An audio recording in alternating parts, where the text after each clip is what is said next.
Ken skrivadek bravankor bed a bez.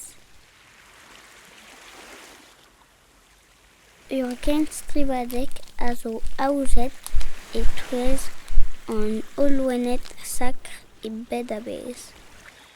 Mon ara c'hwebon da gejan ouz a loenet o deus kemeret perzh d'ar genstrivadek ze a da zastum kor pepini evit an disor a vo ragtreset e bro Australia ur miz diwezhator.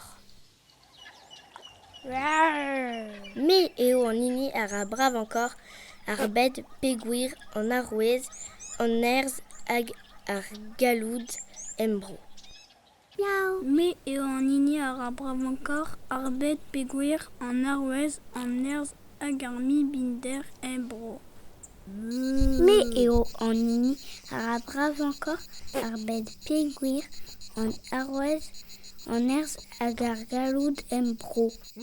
Me eo an hini bravankor bed pegour an arouez a loen roue embro. Me eo an hini bravankor bed pegour an arouez, an iroal hag ar furnez embro.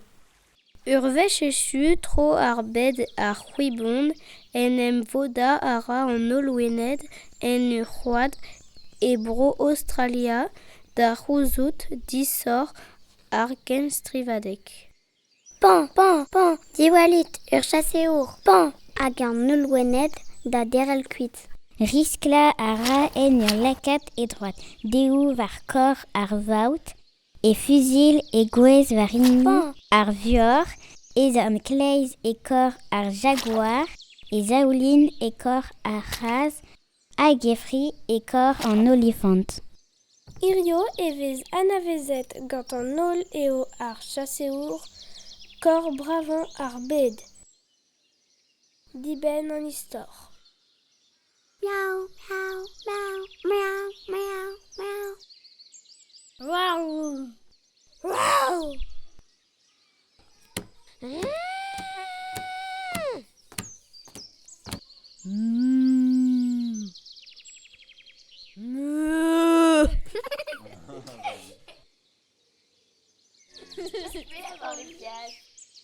Attends, je le mets comme ça.